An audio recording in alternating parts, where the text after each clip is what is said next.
How to send gems in Clash of Clans.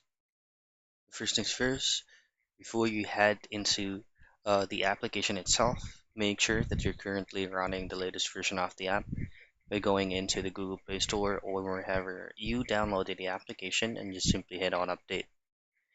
Now open up your COC application and make sure that you're fully logged into your account.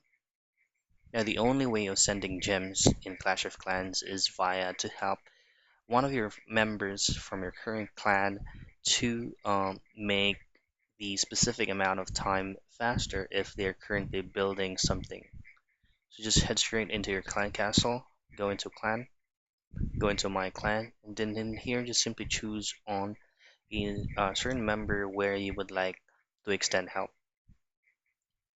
Basically what we're doing right here is just by helping someone if they're building something that requires a huge amount of time. So head straight into their field. Say for example, they're building a gold mine that is almost level 15.